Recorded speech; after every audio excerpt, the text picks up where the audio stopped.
Masalahnya kalau kelamaan embun itu menempel di tanaman itu bisa busuk.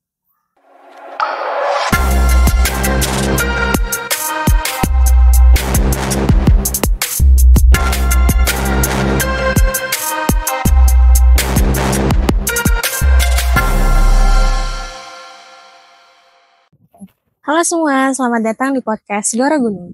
Saya Kanisha Denisi selaku host hari ini. Kali ini kita akan membahas topik-topik yang pastinya menarik, inspiratif, dan juga pastinya penuh makna. Nah, kali ini saya ada di Desa Segoro Gunung. Desa Segoro Gunung ini merupakan desa yang mempunyai hasil panen yang luar biasa. Tentu saja kita juga nggak sendiri. Di sini kita sudah menghadirkan seorang petani yang dari Desa Segoro Gunung, tentunya saja menjadi tokoh inspiratif dari komunitasnya. Kita sambut Pak Parji. Ya. Selamat datang Pak. Ya, selamat datang. Gimana kabarnya Pak hari ini? Alhamdulillah baik. Alhamdulillah baik nih. Ya, baik. Oke. Izin untuk kita berbincang-bincang kecil sebentar nih Pak. Ya, siap. Oke. Untuk itu sebelum mulai acara, boleh Bapak ceritakan terkait latar belakang Pak Parji sebagai seorang petani yang mungkin sudah lama berkecimpung di dunia pertanian ini. Oh ya, terima kasih waktunya. Dari dulu saya itu, orang tua saya itu sebagai petani juga. Meskipun demikian saya tetap mensyukuri atas nikmat yang diberikan kepada saya sebagai petani. Meskipun sebagai petani saya tidak berkecil hati. Masalahnya di beberapa tempat atau di beberapa komunitas, khususnya sebagai petani, khususnya saya sendiri dari lahir jadi di Desa Segoro Gunung ini memang ditakdirkan menjadi petani. Meskipun demikian saya tetap bersyukur meskipun menjadi petani. Dari dulu awalnya itu dari orang tua kami berdua itu memang petani. Asal mulanya saya itu dilahirkan jadi petani memang dari awal, dari orang tua terusan temurun kepada saya. Jadi keluarga anak semua, saya bersaudara 5. Ada 4 yang laki-laki, 1 perempuan. Yang sementara ini kakak-kakak saya sebagai petani semua, khususnya di Segoro Gunung. Meskipun demikian tanah yang dimiliki juga tidak banyak. Meskipun demikian tetap bersyukur kepada Tuhan Yang Maha Esa, meskipun cuma sedikit.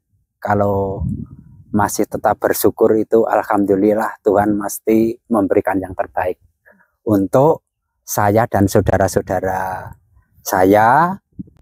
Meskipun demikian dari awalnya saya bertani itu dari kecil sampai sekarang saya sudah berumur 57 tahun itu sudah bertani. Dari awalnya itu, kalau dulu memang dari dulu itu tanamnya itu cuma monoton Mbak. Tanam ubi, jagung, ketela pohon gitu. Lalu sekarang di era modern sekarang sudah terlalu ke depan. Untuk jenjang ke depannya nanti masih meningkat terus. Masalahnya dari dulu sampai sekarang, kalau yang dari dulu sampai sekarang cuma monoton, tidak bisa mencukupi ekonomi keluarga. Jadi mulai dari awal sampai sekarang sudah beda sekali, perbedaannya lebih banyak. Lalu di era sekarang itu sudah banyak sekali tanaman yang ditanam, khususnya hortikultura itu. Potensi yang paling bagus kalau di Segoro Gunung itu ada daun bawang, ada bawang merah, ada kubis, ada brokoli, dan lain-lain. Meskipun demikian dari awal sampai sekarang dan seterusnya itu masih memerlukan semacam untuk peningkatan lebih bagusnya, bagaimana menginovasi dari petani sendiri, cara atau yang sudah pengalaman yang sudah dimiliki itu dari awal sampai sekarang itu perlu inovasi terus. Masalahnya untuk mengikuti zaman sampai dari dulu sampai sekarang, kalau tidak berinovasi itu tidak mungkin bisa menutup untuk sekarang potensinya yang ada di Segoro Gunung atau untuk meningkatkan hasil produksinya. Begitu, Mbak. Berarti Pak Parji ini memang sudah diajarkan dari kecil, oleh Mbak, dari orang kecil. tua, Ya, dari kecil. Sampai sekarang Pak Parji umur 57 tahun 57. Sudah bisa menghidupi keluarganya melalui lahan-lahan yang Alhamdulillah Pak Parji kembangkan gitu. Oke, baik. Selanjutnya, jenis tanaman apa saja yang mungkin paling banyak dibudidayakan Pak di Desa Segoro Gunung? Khususnya di Segoro Gunung, kalau musimnya itu ada 2 musim, Mbak. Ada musim penghujan, ada musim kemarau. Kalau musimnya penghujan seperti ini memang banyak kabut, itu yang ditanam itu ada bawang merah, ada wortel, ada brokoli, kubis agak cuma ya tidak banyak seperti apa itu kemarau. Kalau yang lebih bagus itu kalau musimnya kemarau, daun bawang, terusan kubis, terusan brokoli, bawang merah, bawang putih, itu hampir semua hortikultura itu ada di sini. Kalau cuma yang sejenisnya buah, kalau ditanam di sini ya sebetulnya tumbuh, tapi tidak banyak yang tanam di sini. Maksudnya seperti melon atau buah yang lain itu tidak banyak, tidak ada. Yang di sini paling banyak yang hortikultura. Ya. Oh, berarti kalau di sini itu juga buah-buah itu juga lumayan jarang ya Pak di sini? Ya sebetulnya bisa potensi, tapi jarang. Jarang. Ya. Masalahnya cuacanya itu terlalu dingin, nanti komoditas tanaman buah itu rasanya beda sama yang di sinar mataharinya lebih banyak. Kurang manis, kurang manis. Iya, gitu iya. Beda rasanya beda. Kecuali pisang, kalau pisang itu lebih enak di sini. Meskipun di cuacanya dingin, lebih manis dibandingkan dari luar. Lebih manis, ya. Oke, lanjut ya Pak. Ya. Berarti kalau di sini tuh justru tanaman di sini tuh banyaknya hortikultural tadi ya Pak. Iya. Ada bawang merah, bawang putih, brokoli, kubis, namun ada tapi jarang. Oke. Lanjut, bagaimana kondisi tanah dan iklim di Desa Segoro Gunung ini Pak? Ya, khususnya tanah Mbak, khususnya tanah semakin hari semakin rasanya kalau tidak dipelihara dengan inovasi, dengan yang modern atau yang lebih canggih, misalkan untuk pemupukan itu kalau seharusnya pakai kompos, yaitu diimbangi. Kompos sama pestisida, herbisida itu harus diimbangi yang lain. Masalahnya kalau tidak diimbangi, nanti pH-nya itu, khususnya pH-nya itu menurun.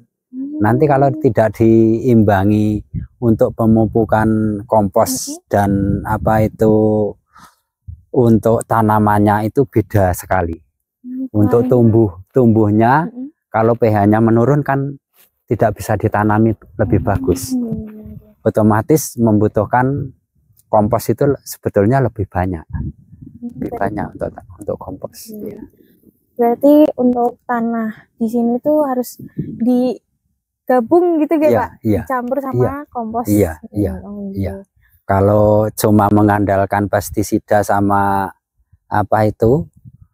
pestisida sama pupuk itu kalau tidak diimbangi sama pemupukan yang lain nanti bisa menurun terus. Tanahnya pH-nya menurun, ditanami kan lama-lama sulit gitu. Sulit Mbak.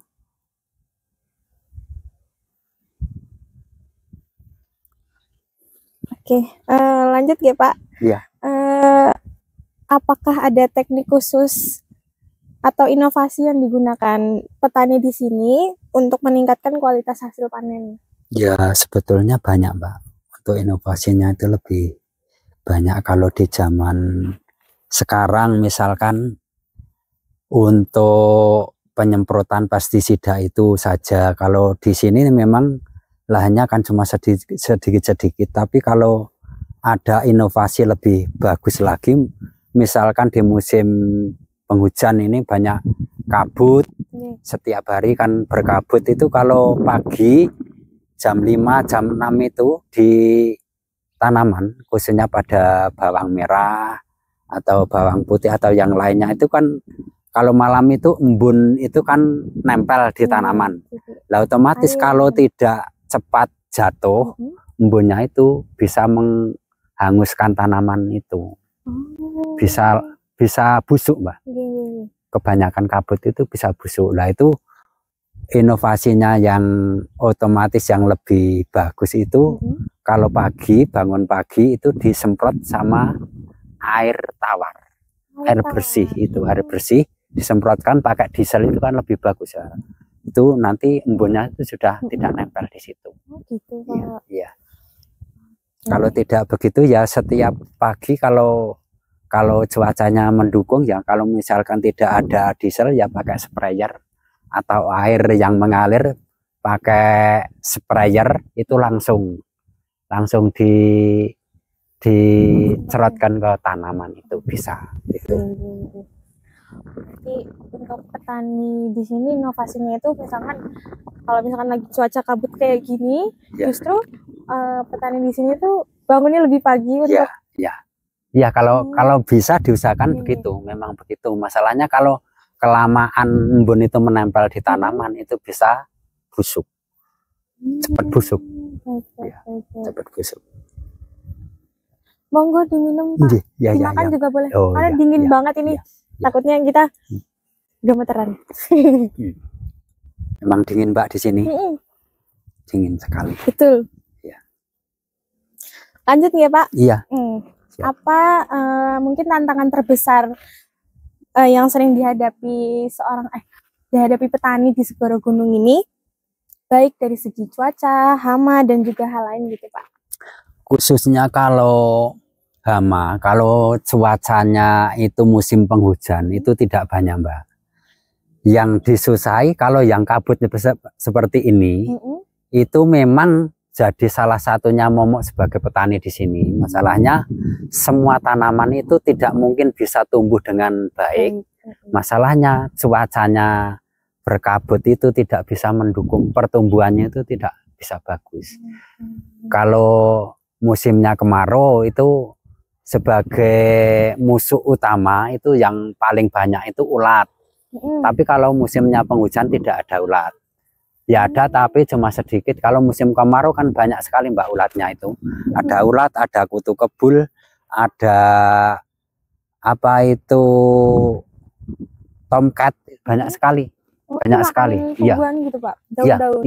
Iya, tapi kalau yang paling banyak itu kalau nanti pertumbuhannya tanaman itu di bulan Agustus, September, Oktober itu ulat itu lebih banyak sekali. Itu jadi musuh utama. Masalahnya beberapa waktu kalau musimnya itu kemarau, itu yang sudah saya lakukan itu. Kalau tidak ada pestisida yang lebih bagus itu tidak bisa mumpuni untuk membunuh ulatnya itu. Kalau lahannya, maksudnya lahannya agak banyak, tidak mungkin kan ulat itu dituruti setiap hari, tidak bisa mungkin. Itu saja kalau dituruti setiap hari ke ladang terus, tidak mungkin di sini bisa ditangani sendiri atau yang lahan yang lain tidak bisa. Jadi itu membutuhkan pestisida yang lebih bagus, efektif, yang lebih efektif itu.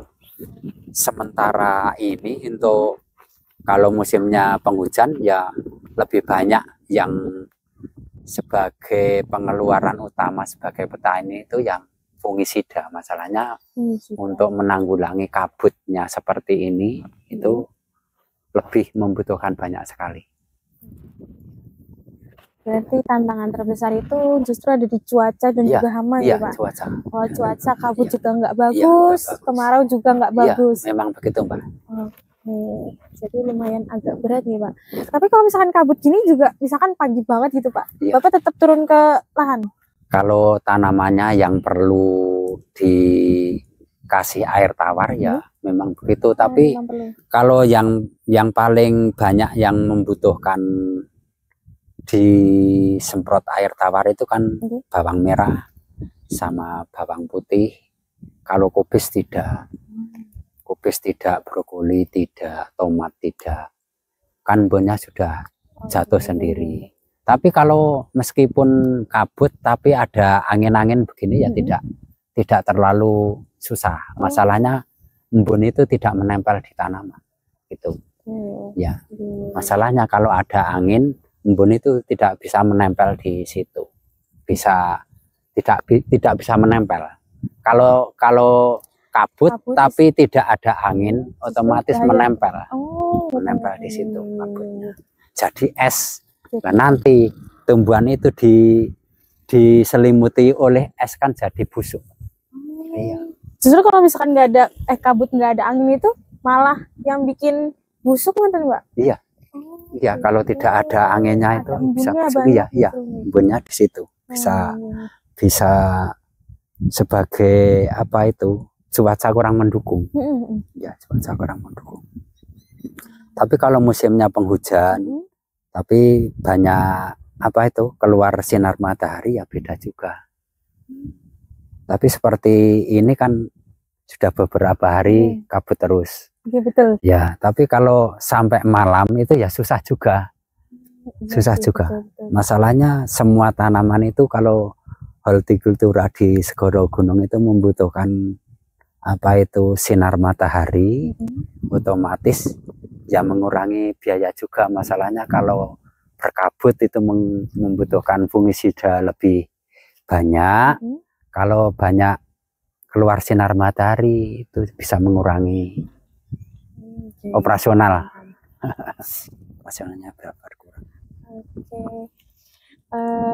Lanjut ya Pak. Apakah ada atau pernah program mungkin dari pemerintah atau organisasi tertentu yang membantu para petani di desa Segoro Gunung? Ya, ada Mbak. Itu sebetulnya dari pemerintah juga itu sudah berkecimpung di pertanian sebagai penyuluh pertanian di kecamatan, itu juga sering ke sini untuk memberikan penyuluhan tentang pertanian dan apa itu untuk penanggulangan yang lain atau pembuatan pupuk, ada pembuatan pestisida juga itu sering. Meskipun demikian tidak lepas dari apa itu penyuluh lapangan juga itu masih terus-menerus secara kontinu dibutuhkan oleh petani di sini khususnya. Ya. Berarti memang ada ya Pak dari memang ada pemerintah. Ada aktif. Gimana hasil panen di desa Segoro Gunung ini Pak? Maksudnya kayak bagaimana hasil panen di desa Segoro Gunung ini dipanenkan biasanya dipasarkan gitu Pak? Ya, aktif. Berarti memang sangat membantu nih, Pak. Iya. Memang dibutuhkan sekali. Iya betul. Iya. Oke. Lanjut. Kalau hasil panen itu sudah, kalau musimnya itu kemarau, otomatis itu banyak sekali Mbak. Pedagang yang dari luar itu masuk ke sini itu banyak sekali. Meskipun demikian, kalau di sini otomatis harganya rendah, di sana kan juga rendah juga. Maksudnya kalau harganya rendah itu komoditas yang lain di sana pasti banyak. Kalau harganya itu tinggi, pasti barangnya itu tidak ada. Otomatis pedagang-pedagang yang dari luar sudah masuk ke sini semua. Tidak diundang saja sudah cari sendiri. Misalkan seperti saat ini, kalau punya wortel meskipun ada berapa ton saja sudah dari luar-luar sana sudah mencari sendiri, ke sini sudah banyak sekali mau membeli, meskipun tidak diambil sendiri secara ditimbang atau ditebaskan di lahan gitu kan, sudah banyak sekali, sudah banyak ya. Tapi kalau biasanya kalau harganya murah, jualnya ke pasar saja juga susah. Masalahnya di luar sana kan banyak juga tanaman yang lain, komoditas seperti sini di pasaran tidak laku, otomatis sebagai petani ya susah juga. Berarti di sini tuh dipasarkannya itu justru orang-orang tuh malah ke Segoro Gunung buat mencari hasil panennya, Pak. Datang ke sini sudah banyak. Datang sendiri. Tapi pernah juga Pak, kayak misalkan ditawarkan ke pasar gitu. Kalau khususnya untuk hasil panen sini kan masalahnya ya banyak sekali Mbak. Setiap dusun sini, setiap satu RW saja itu rata-rata itu pedagangnya ada 10-an ada yang membawa ke pasar itu. Maksudnya juga membantu sebagai petani, hasil panennya bisa dikeluarkan, dijual di pasar Tawangmangu, ada yang Karangpandan, ada yang Kemuning, juga ada yang jauh. Yang jauh itu dari Selo, dari Tawangmangu ke Madiun sana juga ada, Pelausan, banyak sekali. Banyak sekali, Mbak. Tapi otomatis kalau harganya itu baik, komoditasnya baik, otomatis jualnya juga cepat laku. Tapi kalau harganya turun, di sana-sana itu banyak, maksudnya barangnya banyak, ya susah juga untuk menjual, susah. Seperti kemarin, tahun kemarin baru mulai bulan Agustus. Bulan Agustus itu khususnya saya sendiri itu tanam loncang itu ya kurang lebih ada bibit itu 5 ton ada. 5 ton. Bibit itu Pak? Iya, maksudnya bibit 5 ton itu ada. Otomatis kalau 5 ton itu sebagai standar saja itu hasil panennya itu dikalikan 5. Dikalikan 5. 1:5, maksudnya kalau 1 ton itu dapat 5 ton. Kalau 5 ton kan dapat 25 ton. Nah, tahun kemarin itu tidak bisa menjual. Masalahnya di sana-sana itu banyak sekali daun bawang yang panen. Tidak bisa menjual. Saya setiap hari saja kurang dari 5 kintal saya bisanya jual. Masalahnya lahan saya itu saya tanami daun bawang semua panennya itu hampir bersamaan, tidak bisa menjual. Nggak mau dijual kemana kalau tidak ada yang dari luar sana yang ke sini tidak ada. Masalahnya tidak ke sini, di sana kan banyak. Masih banyak. Dijual ke pasar lokal saja. Pasar lokal juga dikasih ada yang dari Kopeng, ada yang dari Tawangmangu. Di Tawangmangu itu ada mungkin dari semua wilayah itu ada. Pedagang di situ itu dari semua wilayah. Khususnya di wilayah Segoro Gunung ini sampai ke selatan sana, sampai ke Madiun sana ada. Pedagangnya itu ada. Tidak bisa menjual. Tidak bisa. Iya. Masalahnya juga peminatnya yang mau masak itu saja kalau harganya murah itu tidak banyak, Mbak. Tidak banyak. Memang saya sudah beberapa tahun lebih parah tahun Agustus kemarin untuk daun bawang. Agustus kemarin. Daun bawang atau bawang? Daun bawang. Oh, daun bawang. Itu lebih parah, lebih parah sekali.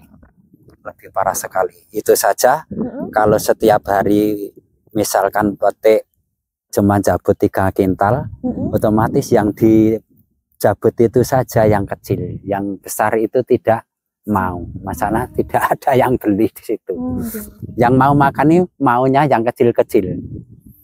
Tapi kalau harganya itu tinggi, otomatis tidak ada yang mau. Dari kecil sampai besar, otomatis yang besar itu lebih banyak yang diminati. Masalahnya untuk untuk martabak, untuk menggoreng telur asin itu kan banyak sekali. Martabak itu kan yang dibutuhkan yang besar-besar.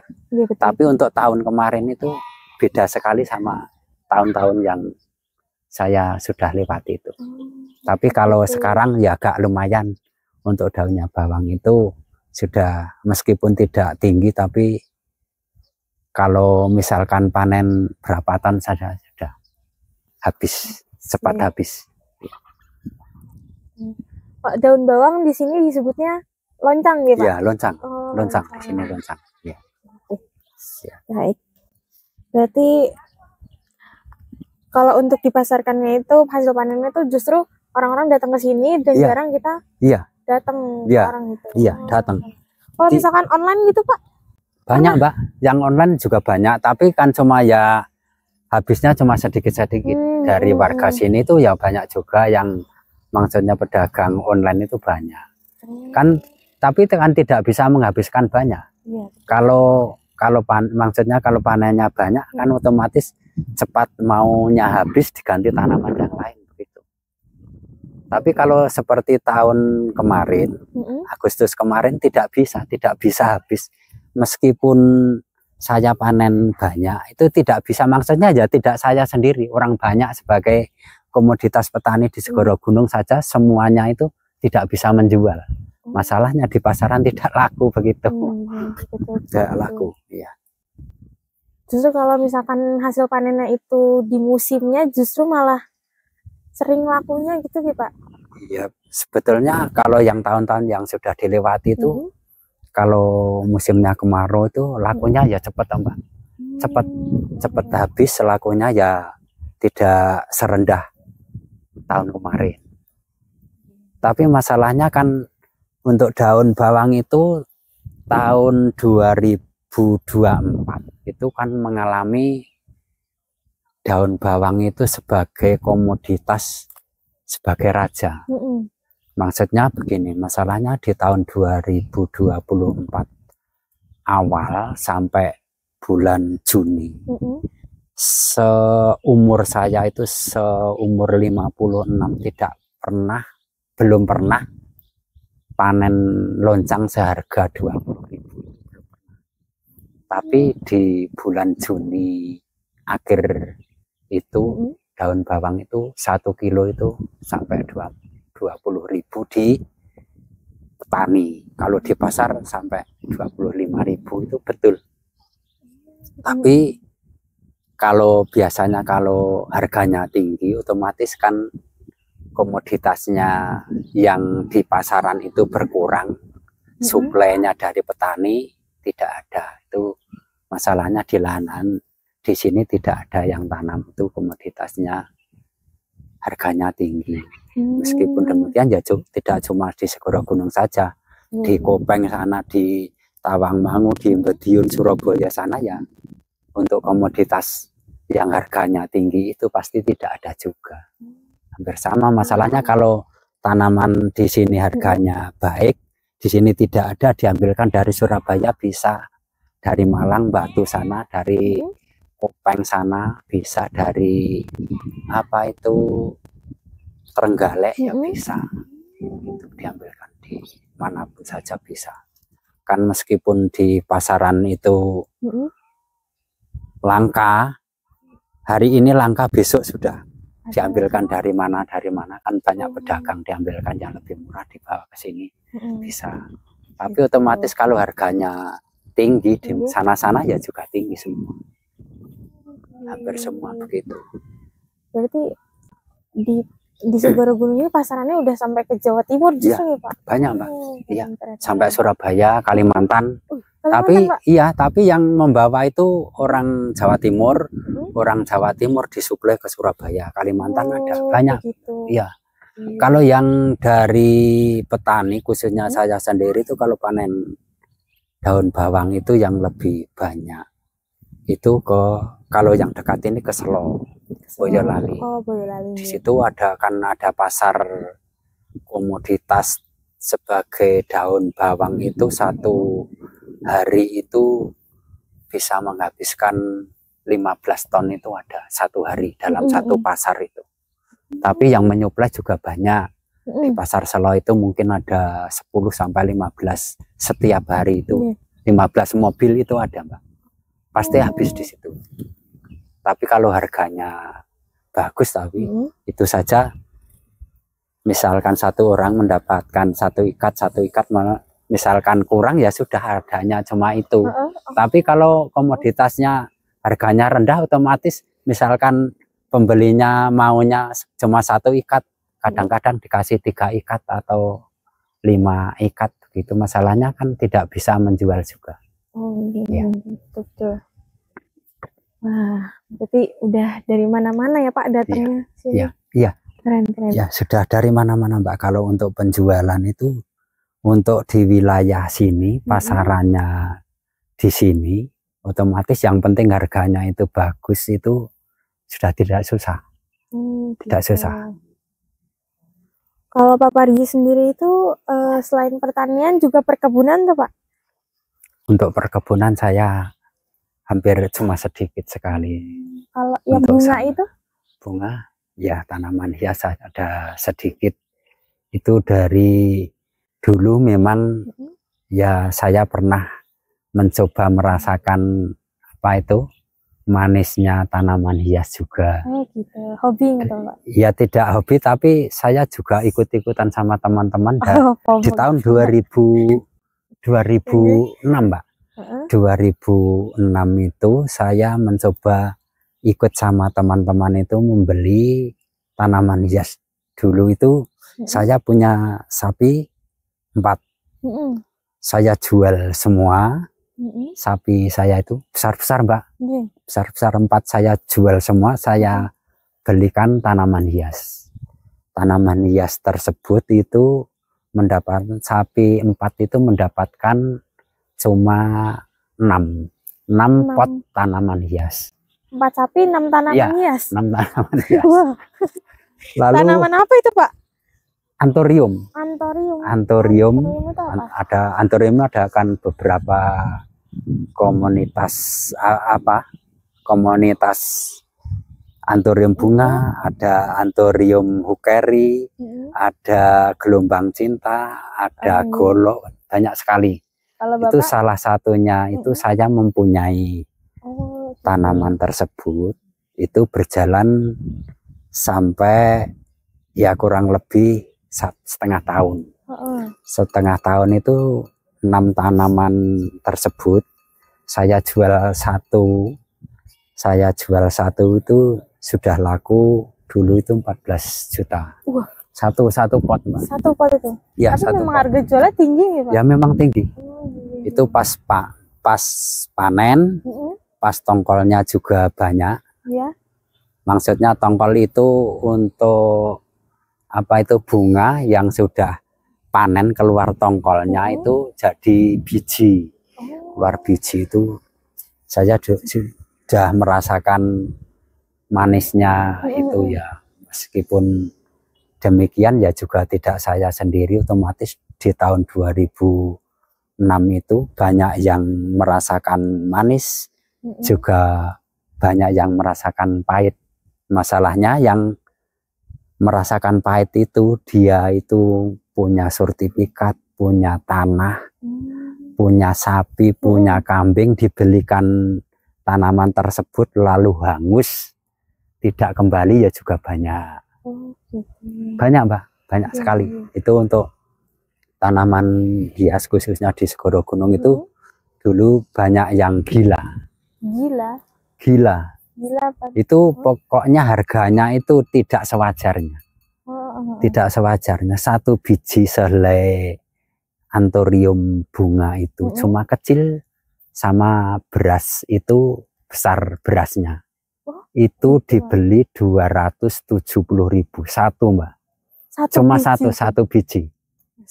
Itu betul. Saya tidak bohong, itu 270.000 satu biji. Lah dari satu tongkol itu, kalau tongkolnya itu bagus, bisa menghasilkan 1000 biji. Itu sudah uangnya sudah berapa? Kan sudah banyak sekali. Banyak banget. Ya. Tapi saya tidak punya Mbak.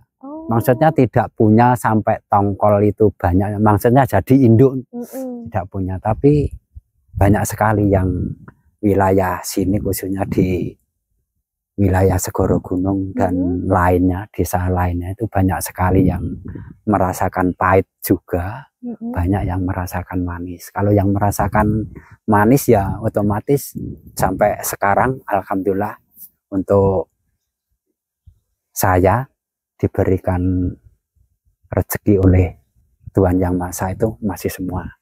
Semua maksudnya saya masih masih ada gitu. Dari tanah, ada mobil, ada rumah, bikin rumah itu dari bunga anturum itu. Dari bunga itu? Iya. Iya, Mbak. Keren banget. Iya. Masih kuat, Pak? Iya, masih. Dingin banget ini.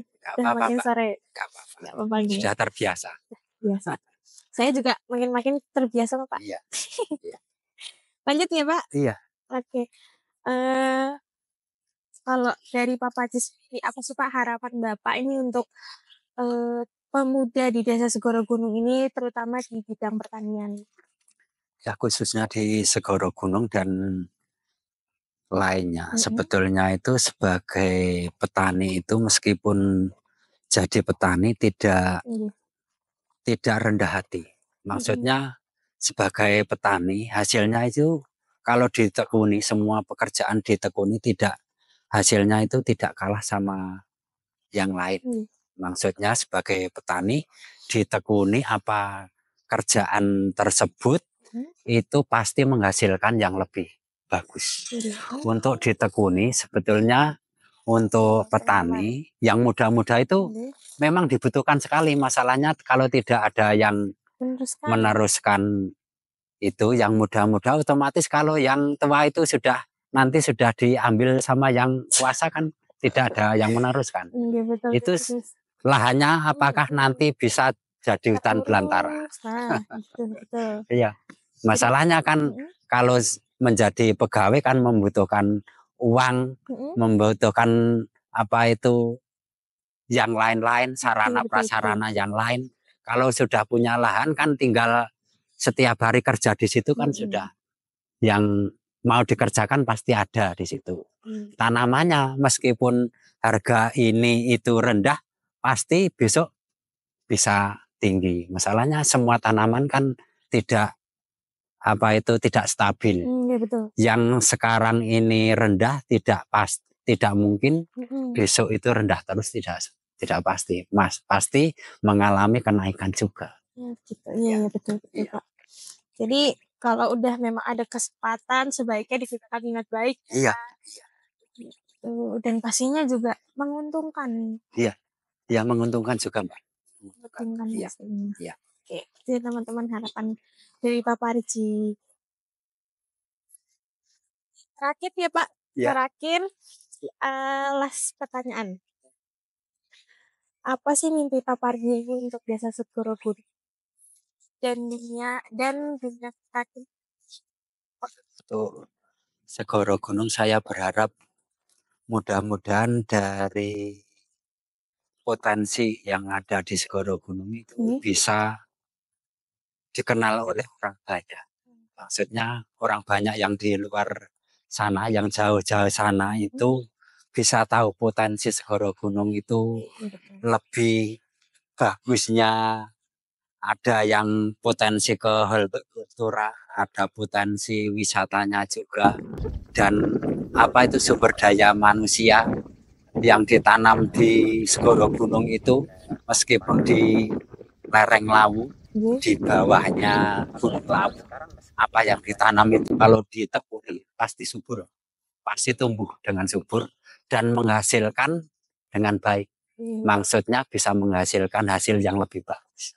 Itu saya berharap untuk yang muda-muda itu bisa menekuni dan melanjutkan apa yang ada di Segoro Gunung itu lebih bagus lagi, bisa dikenal dengan orang banyak, potensi, semua potensi dan wisatanya itu bisa diteruskan sama yang muda-muda begitu. Amin. Ya. Oke, baiklah, karena kita sudah berada di podcast Segoro Gunung ini, terima kasih Pak Parji untuk bincang-bincang sore ini. Mungkin lain kali kita bisa bincang-bincang lagi Ya, ya Pak. ya. Dan juga Insya semoga Allah. Insya Allah oh oke siap. masih diberikan umur yang Amin. cukup ya. Amin. Baik, semoga untuk teman-teman juga obrolan kita kali ini bisa bermanfaat bagi semuanya, bagi teman-teman semua. Ingat, dalam menjaga kelestarian alam itu penting. Ya. Apalagi dalam berinovasi dalam bidang pertanian. Ya. Ya. Tidak juga dalam keberlangsungan hidup, tapi juga tuh mencerahkan masa depan yang lebih baik gitu. Oke, terima kasih. Ya. Ada tambahan sedikit Mbak. Oh boleh Pak, silakan. Untuk perkebunan ini kan potensinya itu di Segoro Gunung. Ini kan ada perkebunan baru. Maksudnya perkebunan baru khususnya di Segoro Gunung itu ada kelompok kopi, ada teh juga. Maksudnya teh itu dari tanaman zaman Belanda dulu, sekarang sudah dikelola oleh BUMDes Segoro Gunung. Kan sekarang sudah potensi untuk tehnya itu bisa menghasilkan ya lumayan banyak. Yang di atas sana itu ada luasan sekitar 12 hektar. Itu mungkin kedepannya bisa dikenal oleh orang banyak untuk kopinya, kopi Segoro Gunung dan tehnya Segoro Gunung nanti bisa berinovasi lebih modern lagi dan bisa menjadikan tambahan untuk perekonomian di Segoro Gunung. Untuk kopinya di Barokah Lumintu itu baru panen perdananya itu ya kurang lebih hampir 1,5 ton, baru panen 1 kali, ya lumayan agak bagus harganya, juga menghasilkan untuk tambahan sebagai petani di sini untuk menopang ya. Gitu ya guys, tambahan dari Pak Parji tadi terkait perkebunan, ada kopi, teh. Nah, produksi dari kopi ini tuh namanya Lumintu, mungkin bisa dikembangkan lagi. Teman-teman bisa dilihat lagi, datang ke Segoro Gunung buat lihat-lihat kebunnya, olahannya ya. Terus sedikit promosi juga, kami ada itu Kak, nanam nilam. Nilam itu nanti bakal jadi minyak atsiri, mungkin harganya juga bisa insya Allah tinggi juga, jadi bisa membangun. Insya Allah mudah-mudahan ditanam di Segoro Gunung itu tanahnya yang subur, nanti tumbuhnya lebih bagus, panennya lebih banyak, otomatis kan hasil dari nilamnya itu nanti dari warga sini kan juga ikut-ikut tanam, bisa harganya bagus kan, untuk menambah perekonomian juga lebih bagus sekali. Bismillah. Oke, gitu aja guys. Sekian episode dari episode hari ini. Ketemu lagi di episode selanjutnya. Salam dari kami. Terima kasih. Wassalamualaikum warahmatullahi wabarakatuh.